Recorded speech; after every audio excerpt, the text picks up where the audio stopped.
코로나가 시작된 후에 이제 우리 사역자들마다 수요 예배 가운데 계속해서 각자에게 주신 말씀을 강해하고 있는데요.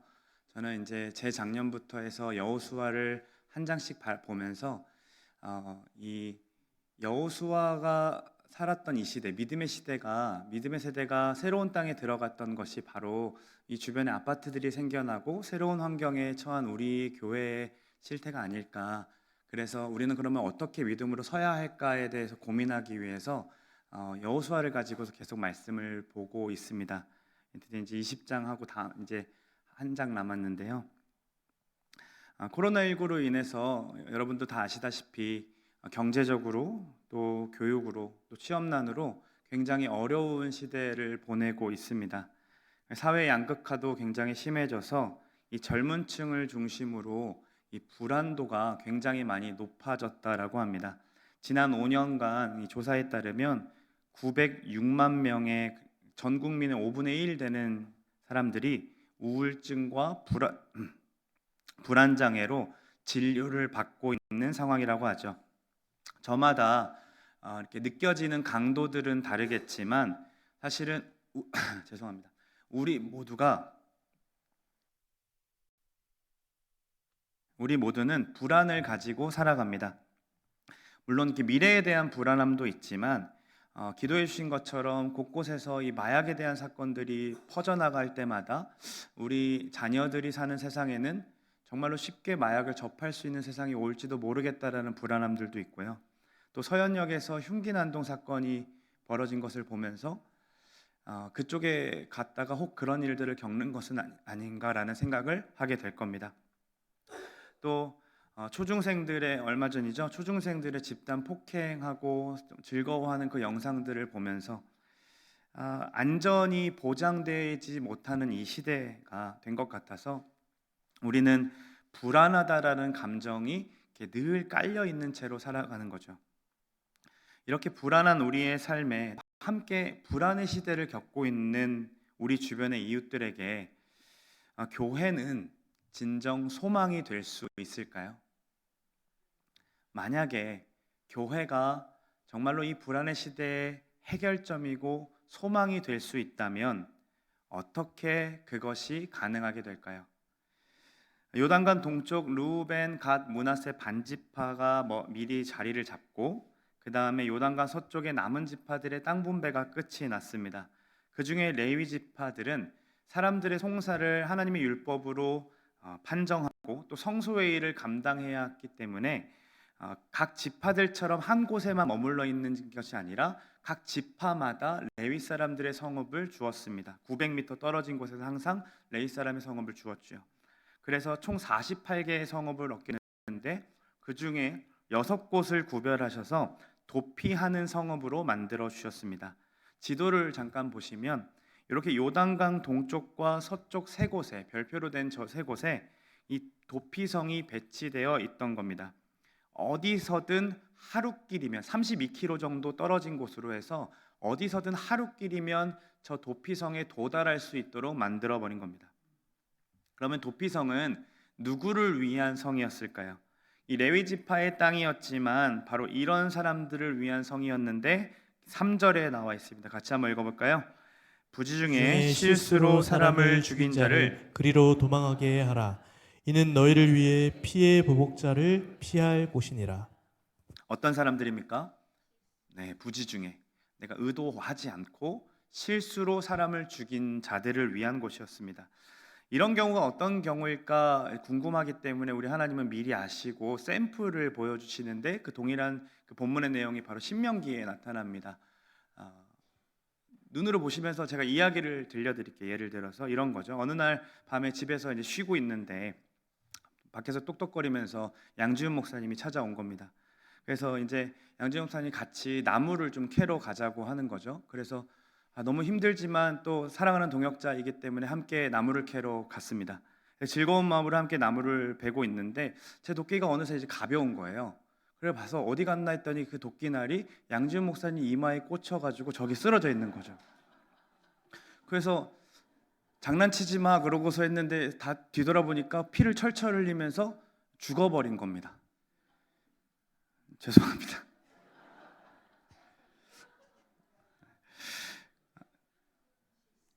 제가 의도가 있었나요? 의도가 없었죠. 네. 잘 해보려다가 저는 지금 양재 목사님이 불러서 나왔고 도와주려다가 도끼가 날아가는 바람에 실수로 죽이게 된 거잖아요. 그런 사람들을 위해 하나님께서 도피성을 남겨주셨다는 거죠. 그렇다면 누구로부터 피해야 하는 도피성을 만드셨을까요? 3절을 보시면 피해 보복자라고 합니다. 이스라엘은 아주 오래된 율법이 있었습니다. 창세기 9장 5절에서 6절을 한 번 더 읽어보도록 하겠습니다. 함께 있습니다. 내가 반드시 너희의 피 곧 너희의 생명의 피를 찾으리니 짐승이면 그 짐승에게서 사람이나 사람의 형제면 그에게서 그의 생명을 찾으리라. 다른 사람의 피를 흘리면 그 사람의 피도 흘릴 것이니 이는 하나님이 자기 형상대로 사람을 지으셨음이니라. 사람은 어떤 존재입니까? 하나님이 자기 형상대로 사람을 지으셨기 때문에 그 가치 자체가 하나님과 같은 이 형상의 존재이기에 그 생명을 죽이게 되면 사람의 생명으로 갚아야 한다라는 겁니다. 그래서 이 조항대로 복수하기 위해서 죽임을 당한 가족들과 친지들은 모여서 피해 보복자를 하나 선정합니다. 그래서 그는 가족들을 대표해서 억울한 자신의 아버지 혹은 자신의 형제를 죽인 자를 끝까지 쫓아가서 보복해야 되는 사명을 가지고서 나아갔던 거죠. 이런 피해 보복자가 있기 때문에 살인자는 부지 중에 실수로 살인을 범한 자는 보복자를 피해 도피성으로 얼른 달려가야 했습니다.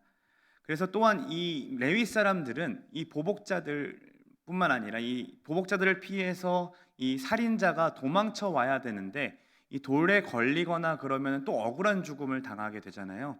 그래서 레위 사람들은 늘 겨울을 나고 봄이 되면 이 14m 되는 이 거리를 항상 돌을 제거하고 닦아놨다라고 합니다. 얼른 빨리 들어올 수 있도록. 그리고 뛰어가면서도 어디가 도피성인지 보여줄 수 있게 크게 만들어서 도피성으로 가는 길을 적어 놓았다라고 해요. 신명기 19장 3절에 이렇게 나와 있습니다. 내 하나님 여호와께서 내게 기업으로 주시는 땅 전체를 세 구역으로 나누어 길을 닦고 모든 살인자를 그 성읍으로 도피하게 하라. 이렇게까지 하시는 이유가 뭡니까? 달려오면서도 도피성을 쉽게 찾을 수 있게 하는 것이고 궁극적으로는 한 영혼을 귀하게 여기시는 하나님의 그 사랑하심이 담겨 있는 모습입니다. 그 사실을 더 깊이 알 수 있는 것이 도피성 그 민수기 35장 15절 말씀인데요. 한 번 더 같이 밑에 것만 한번 읽어볼까요? 시작. 이 여성읍은 이스라엘 자손과 타국인과 이스라엘 중에 거류하는 자의 도피성이 되리니 부지 중에 살인한 모든 자가 그리로 도피할 수 있으리라. 이스라엘 백성들을 위한 것만은 아니라 타국인들 중에서도 도피할 수 있도록, 그리고 이스라엘 중에 거주하는 거주민들도 도피할 수 있도록 만들어 주셨다라는 거죠. 이것을 우리가 조금만 더 깊이 묵상해 보면 우리는 사실 부지 중에 실수로 범하는 죄들이 굉장히 많은 사람들입니다. 바울은 죄를 극복할 수 없는 우리의 인생을 로마서 말씀에 이렇게 기록하고 있습니다. 내가 행하는 것을 내가 알지 못하노니 곧 내가 원하는 것은 행하지 아니하고 도리어 미워하는 것을 행함이라. 내가 원하는 바 선을 행하지 아니하고 도리어 원하지 아니하는 바 악을 행하는도다. 이 무슨 말입니까? 악을 내가 미워하고 행하고 싶지 않는데 결국에는 도리어 원하지 않는 악을 행하는 것이 우리의 인생이라고 하는 겁니다. 지난주일 말씀을 듣고 우리 딱 3일 지났거든요. 우리의 삶을 돌아보면 여러분 정직하셨습니까? 굉장히 정직하고 싶지만 우리는 수도 없이 정직하지 못할 때가 많습니다. 우리가 정직할 때를 생각해 보면 대체로 우리에게 손해가 찾아오지 않을 때 정직합니다. 그러나 손해가 찾아오는 일에 있어서는 우리는 그거는 그냥 그런 거야 라고 하면서 쉽게 넘어가려 할 때가 많죠. 또 우리가 의로울 때를 또 생각해 보면 내가 그 죄를 범하지 않을 때에 의롭다라고 느낍니다. 또한 영적인 일을 지금 이렇게 감당하면서도 지금 설교의 자리에 서서도 하나님을 의식하지 않고 사람을 의식하는 죄를 범하는 게 우리들이라는 거죠. 오호라 나는 곤고한 자라 사망의 몸에서 나를 누가 건지리라 했던 그 바울의 고백이 바로 우리의 고백일 수밖에 없다라는 겁니다. 이렇게 자신이 부지 중에 실수로 죄를 범하는 사람임을 깨달았다면 그 깨달은 자가 행동해야 하는 그 세 가지가 있습니다. 첫 번째 행동이 바로 이것입니다. 무엇입니까? 달려라입니다. 아마도 갑작스럽게 살인자가 된 자는 정신이 반쯤 나가서 미친 상태로 울며불며 뛰어왔을 겁니다. 제가 아까 도끼질을 하다가 양지훈 목사님이 죽은 것을 보고서 죽었네 라고 하면서 그냥 돌아가 버린다면 아마 그게 더 고의가 느껴지는 행동이겠죠. 자신도 놀래서 어찌할 바를 모르고, 그런데 이것을 수습하고 가자니 가족들에게 알리면 또 피해 보복자가 와서 또 자신을 죽일 수가 있기 때문에 그 시신도 제대로 수습하지 못하고 그냥 도피성으로 냅다 뛰는 것이 살 길이었다라는 겁니다. 그런데 이때에 중요한 게 있습니다.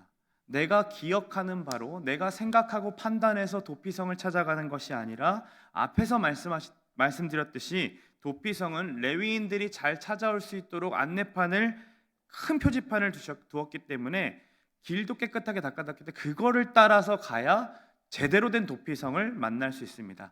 다른 성읍에 가서 여기가 도피처라고 해서 숨는다 할지라도 절대로 보호받지 못합니다. 왜냐하면 도피성이 아닌 곳에서는 안전이 보장되지 않기 때문에 그렇습니다. 나무를 하러 갔다가 또 어떻게 됐습니까? 지금 살인자가 되었습니다. 그러면 밤에 나왔거나 혹은 낮에 나왔더라도 지금 가족에게도 돌아갈 수 없는 상황이기 때문에 이 피해 보복자가 쫓아와서 선택할 수 있는 건 딱 한 가지, 도피성으로 달려가는 일뿐이었던 거죠. 두 번째 행동이 있는데요. 두 번째 행동은 바로 말하는 것입니다. 토로하는 것이죠. 도피성에 도착하니가 반드시 해야 하는 것이 있다면 이 바로 이렇게 말하고 토로하는 것인데요. 같이 4절 5절 말씀을 한 번 더 읽어보겠습니다. 이 성읍들 중에 하나에 도피하는 자는 그 성읍에 들어가는 문턱 위에 서서 그 성읍의 장로들의 귀에 자기의 사건을 말할 것이요, 그들은 그를 그 성읍에 받아들여 한 곳을 주어 자기들 중에 거주하게 하고 피해 보복자가 그의 뒤를 따라온다 할지라도 그들은 그 살인자를 그의 손에 내주지 말지니 이는 본래 미워함이 없이 부지 중에 그의 이웃을 죽였음이라. 여러분, 도피하는 자가 성읍 어귀에 있는 장로들을 만나서 자신의 사건의 경위를 이야기하는 겁니다. 실수로 살인을 저질러 왔다라고 솔직하게 그 앞에서 토로하고 자신의 억울함을 얘기해야 된다라는 거죠. 그러면 장로들의 판단하에 그를 자기 성읍에 받아들여 자기들 중에 거하게 했습니다. 피해 보복자가 따라와서 빨리 내놓으라고, 그 사람 실수 아니라고 하더라도 판결이 될 때까지 그를 손에 내어주지 않고, 피해 보복자에게 내어주지 않고 보호해 줍니다. 그러나 그게 거짓말로 후에 판명나게 되면, 즉 의도 있게 살인하고 거짓으로 도피성에 온 것이 확인되면 그를 잡아다가 피해 보복자에게 내버려주고 그가 피해 보복자가 그를 죽여도 그 피가 그에게는 돌아가지 않습니다. 그것이 율법이 정한 법이었습니다. 왜냐하면 무죄한 자를 살인한 자이기 때문에 아까 말씀드렸던 것처럼 생명이 그에게 가야 되기 때문입니다. 이렇게 계속 말하고 토로하는 것, 달려갔으면 자신의 사정과 자신의 모든 것들을 다 남김없이 솔직하게 토로해야 되는 것이 있다면 세 번째 행동이 있습니다. 바로 무엇이냐면 기다리라는 겁니다. 이 부지 중에 실수한 살인한 자가 행동한 것을 보면 자신의 가족들에게도 인사를 못하고 돌아왔기 때문에 갑작스러운 살인으로 도피성에 들어가자마자 이제 더 이상 나올 수가 없습니다. 나오게 되면 누가 기다립니까? 피해 보복자가 기다리는 것이죠. 그의 심정을 좀 생각해 보세요. 안타까움과 막막하지 않았을까요? 그것을 추측해 볼 수 있는 구절이 여기 나와 있습니다.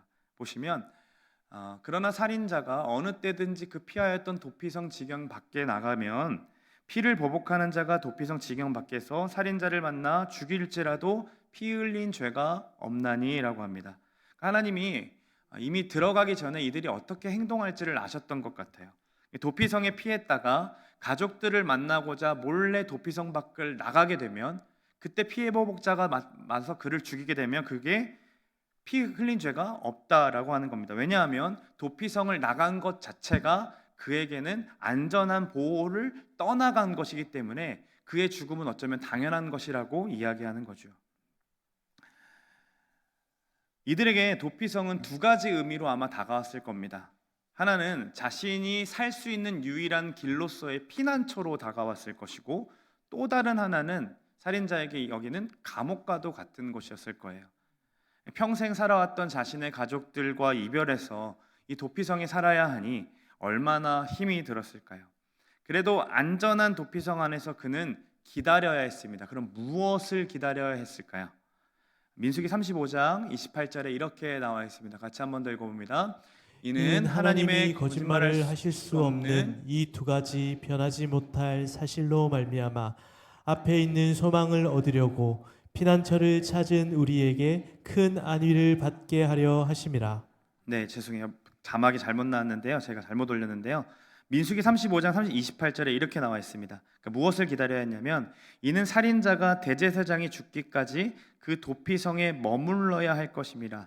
대제사장이 죽은 후에 그 살인자가 자기 소유의 땅으로 돌아갈 수 있느니라 라고 합니다. 그러니까 누가 죽기를 기다려야 됐을까요? 대제사장이 죽기. 그러니까 우리로 따지면 새벽마다, 도피성 새벽 예배마다 그는 뭘 기도했을까요? 대제사장 빨리 죽게 해달라고. 빨리 죽어야 어디 갈 수 있어요? 집으로 돌아갈 수 있으니까요. 왜냐하면 자기가 살고 있는 그 고향에 가야 자기 죄도 다 씻은 바 되고, 그리고 사랑하는 우리 가족을 자유인으로 만날 수 있는 방법은 대제사장이 빨리 죽는 일밖에 없었다는 거죠. 이렇게 하시는 이유는 대제사장이 죽으면 그 모든 죄를 다 감당하고 죽는다라는 것을 예표하신 것이고, 또한 대제사장이 죽고 또 다른 대제사장이 세워지는 건 이 사람이 죽은 다음에 옛 시대는 지나가고 새로운 시대가 열렸다라는 것을 이야기하면서 새롭게 자유를 얻게 만들어 주신 겁니다. 사랑하는 여러분, 이 성경 말씀이 진짜 살아있는 하나님의 말씀인 게요, 이 도피성이라는 이 내용은 사실 우리와는 전혀 상관없는 것처럼 들려지는 건 아니겠습니까? 그런데 깊이 생각해보면 지금 불안의 시대를 살아가고 이 부지중의 죄를 범하는 우리들을 위해서도 이 말씀이 도피성으로 뛰어라, 그리고 말하라, 그리고 기다리라라고 외치고 있다라는 겁니다. 더욱이 부지중의 실수로 범한 죄뿐만 아니라 고의로, 악의로 죄를 지었을지라도 우리는 우리에게 주어진 도피성으로 달려가면 살 수 있는 길이 있습니다. 어느 누구도 차별 없이 받아들여지고 모두가 보호받을 수 있는 그 도피성, 직접 대제사장이신 그분께서 죽으셔서 우리를 하나님과 가족으로 만들어주신 그 도피성, 그게 누구십니까? 우리 구주 예수 그리스도이십니다. 그러기에 우리는 달려가야 합니다. 예수께로 달려가는 삶이 진정한 우리의 살 길입니다. 히브리서 말씀, 아까 읽었던 말씀인데요, 거기 보시면 소망을 얻으려고 피난처를 찾는 우리에게 큰 안위를 받게 하신다. 불안의 시대를 살아가고 염려와 우울과 여러 가지를 통하여서 고난받고 살아가는 우리들에게, 소망을 얻으려고 피난처를 찾는 우리들에게 무엇을 주신다고 합니까? 큰 안위를 받게 하시리요. 예수 그리스도가 그렇게 하셨다라는 겁니다. 사랑하는 여러분, 우리 예수님이 우리의 피난처이십니다. 그분 앞으로 뛰어가는 삶이 큰 안위, 평안을 누리는 삶임을 믿으시기를 소망합니다. 또한 우리는 그 앞으로 달려가서 말해야 합니다. 히브리서 4장 같이 한번 더 읽어보겠습니다. 우리에게 있는 대제사장은 우리의 연약함을 동정하지 못하실 리가 아니요 모든 일에 우리와 똑같이 시험을 받으신 이로되 죄는 없으시니라. 그러므로 우리는 긍휼하심을 받고 때를 따라 돕는 은혜를 얻기 위하여 은혜의 보좌 앞에 담대히 나아갈 것이니라. 우리에게 있는 대제사장 예수 그리스도는 어떤 분이십니까? 우리의 연약함을 동정하지 못하실 리가 아니십니다. 우리의 질고와 우리의 아픔과 모든 것을 우리 주님은 공감하실 수 있는 분이십니다. 왜냐하면 그분은 모든 일에 우리와 똑같이 시험을 받으신 분이시기 때문입니다. 그러므로 우리가 주님께 달려가 우리의 죄악됨과 우리의 상한 마음을 토로할 수 있는 이유는 그분이 나를 가장 잘 아시고 나를 가장 잘 이해하시는 좋으신 아버지이시기 때문입니다. 그러므로 사랑하는 여러분, 때를 따라 돕는 은혜를 구하기 위하여 은혜의 보좌 앞으로 담대히 나아가는 우리 모두가 되시기를 간절히 소망합니다. 여러분의 그 상한 마음들을 하나님 앞으로 나아가 토로하시는 여러분들이 되시기를 소망합니다. 이 말씀을 믿으며 토로할 수 있습니다. 이 말씀 한 번 더 읽어보겠습니다. 하나님께서 구하시는 제사는 상한 심령이라. 하나님이여 상하고 통회하는 마음을 주께서 멸시하지 아니하시리이다. 자기를 찢고 자기의 모든 아픔을 가지고서 하나님께 나아가는 그 모든 마음을 하나님 뭘로 받으십니까? 기뻐하시는 제사로 받으십니다. 우리 아버지는 이런 분이십니다. 우리 주님은 정말로 우리의 상한 마음과 하나님을 원망하는 마음까지 그냥 제사가 아니라 기뻐하시는 예배로 받으신다는 거죠. 또한 우리는 기다려야 합니다. 우리의 대제사장인 예수님께서 우리를 위하여 대신 죽으셨고 우리에게 새로운 시대 또 새로운 나라를 맞이하도록 하셨습니다. 즉 우리의 인생에서의 그 죄로 인한 불안과 죽음의 시대는 이제 끝이 났고 예수 그리스도의 시대, 진정한 평안과 자유의 시대가 왔다라는 것을 우리 주님께서 죽으셔서 선포하셨다라는 거죠. 그래서 우리는 이 땅에서 영원히 살 것처럼 살아가는 인생들이 아니라 우리의 진짜 고향인 하나님이 계신 저곳, 우리의 본향을 향하여 살아가는 존재들인 겁니다. 지금은 거울로 보는 것 같이 희미하나 얼굴과 얼굴을 마주보며 내가 하나님이 나를 아는 것처럼 나도 온전히 하나님을 알아갈 수 있는 그 날을 기대하며 살아가는 것이, 그 날을 기다리며 살아가는 것이 바로 성도요 교회입니다. 사랑하는 여러분, 주님께로 달려오시고 토로하시는 이 삶 속에서 우리가 사랑하는 주님과 영원히 살 날을 기다리고 고대하는 우리 모두가 되기를 소망합니다. 이렇게 말씀을 들으면서 그렇지, 예수님이 우리의 도피성이고 그분에게로 달려가고 토로하고 기다리는 삶이 성도의 삶이지 라는 결론을 여러분들은 내리셨을 거라 생각돼요. 그러면 우리는 질문이 나와야 합니다. 어떤 질문이냐면 교회는 그러면 무엇을 해야 하는가? 그러니까 이 불안의 시대 속에서 이 교회 공동체는 과연 무엇을 해야 합니까? 라는 거죠. 성도로서 우리의 삶의 불안을 놓고서 하나님과의 관계 안으로 달려가고 토로하고 기다리는 것은 이해하지만 우리가 얘기한 것처럼 가깝게는 이 지역사회의 불안과 또 멀게는 멀지 않죠. 굉장히 가깝게는 또 이스라엘의 전쟁과 여러 전쟁들을 통한 이 불안의 시대 속에서 교회는 그러면 무엇을 해야 하는가가 사실은 우리가 추구해야 되는 방향성 아니겠습니까?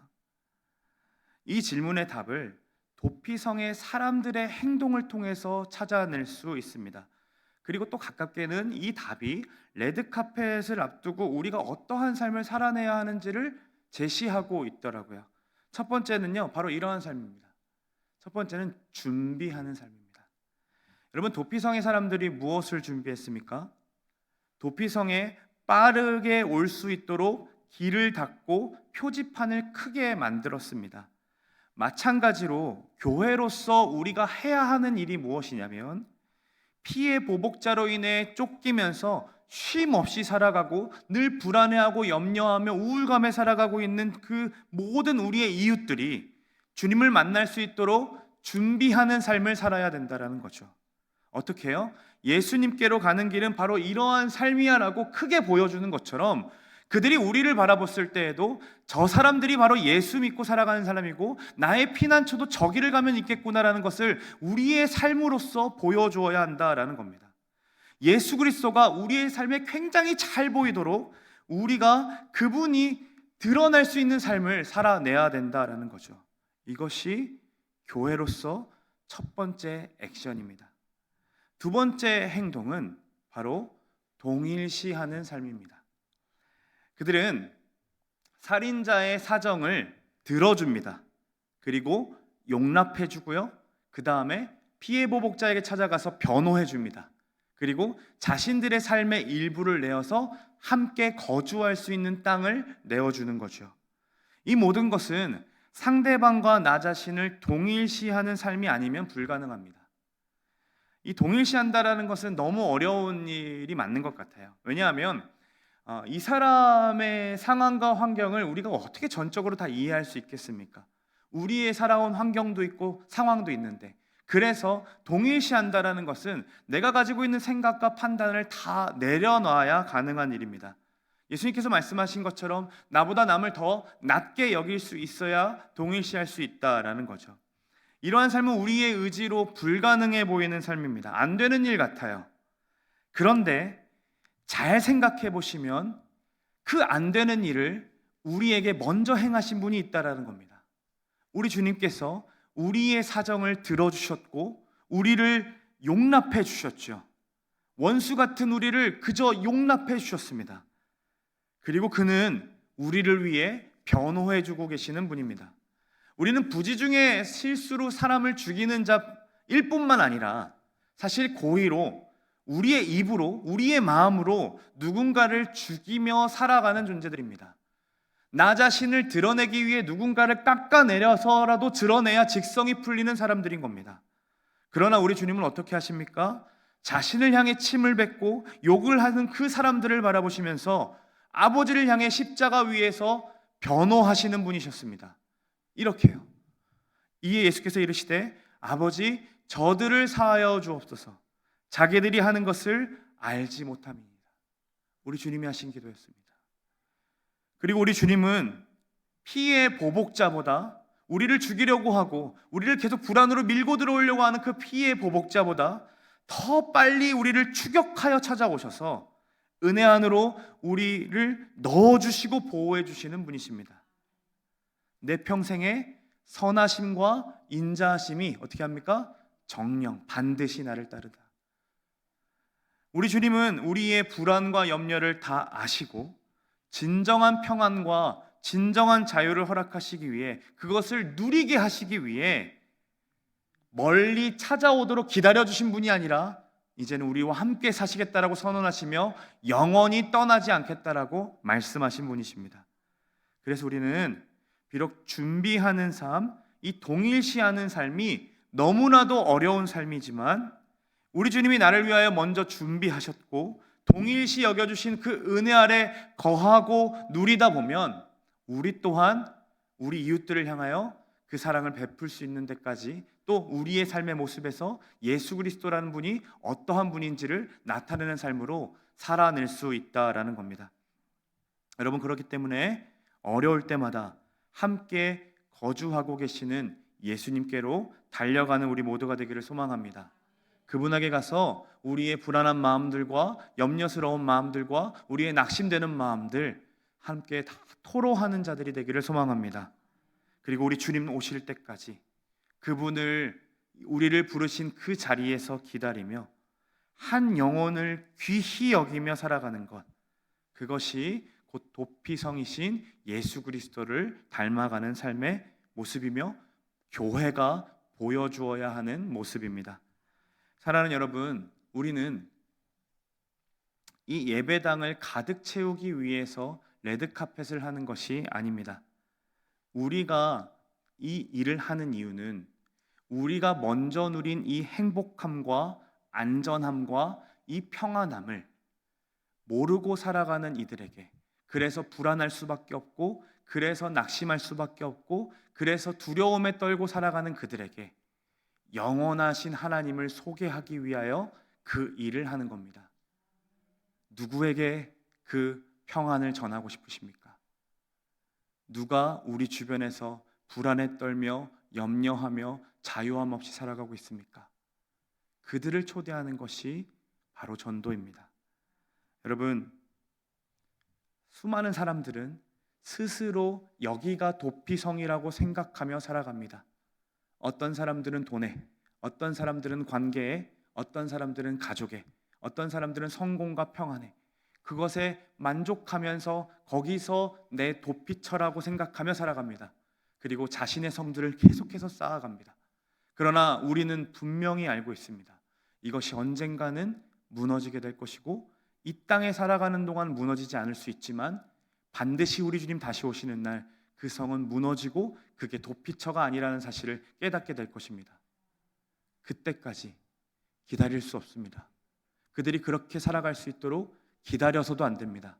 우리가 해야 하는 것은 그들이 불안해하고 있는 것들, 사실은 불안이 밑바닥에 깔려있기 때문에 자신의 성을 쌓아가고 있는 것이기 때문에 그게 진짜가 아님을, 진짜 평안이 여기 있고 진짜 영원함이 여기 있다라는 것을 우리의 삶으로 보여주어야 하고 우리의 이웃을 동일시함으로 그들에게 복음을 전해야 할 것입니다.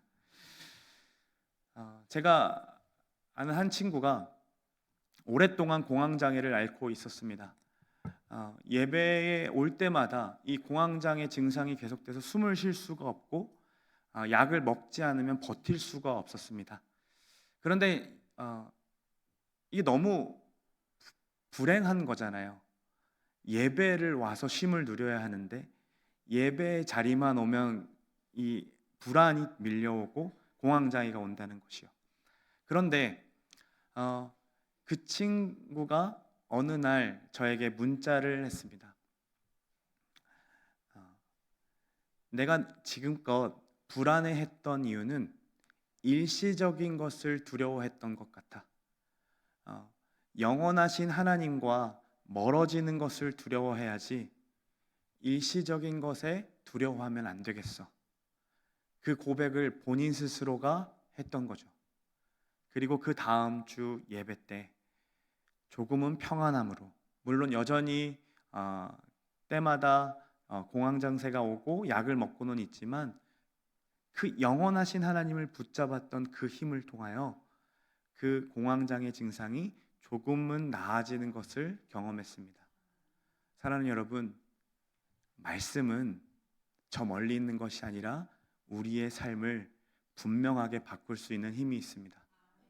그 하나님은 분명히 살아계시고 우리의 모든 것을 치료하실 수 있는 치료자가 되십니다. 그래서 우리에게는 매일매일 예수 그리스도가 필요합니다. 사랑하는 여러분, 예수께로 피하는 우리 모두가 되기를 소망합니다. 예수께로 달려와 토로하는 우리 모두가 되기를 소망합니다. 우리 그 예수님만을 기다리며 영원하신 하나님과 멀어진 것을 두려워하는 우리 모두가 되시기를 간절히 소망합니다. 지금 이렇게 하고 있는 이런 행사들이 그저 스쳐 지나가는 행사가 아니라 우리의 마음과 우리의 진심을 담아서 이때에도 역사하시는 하나님, 이때에도 반드시 우리에게 역사하실 그 하나님을 기대하며 우리의 삶에서 예수 그리스도가 드러날 수 있는 방법은 무엇일까를 늘 고민하고 하나님 앞에 토로하고 기도하면서 그 한 영혼, 하나님이 귀하게 여기셔서 도피성을 마련하시고 어느 누구도 차별 없이 도피성으로 뛰어올 수 있도록 만들었었던 그 하나님의 마음을 기억하며 그 영혼에게 복음을 전할 수 있는 우리 모두가 되시기를 간절히 소망합니다. 우리 같이 이 찬양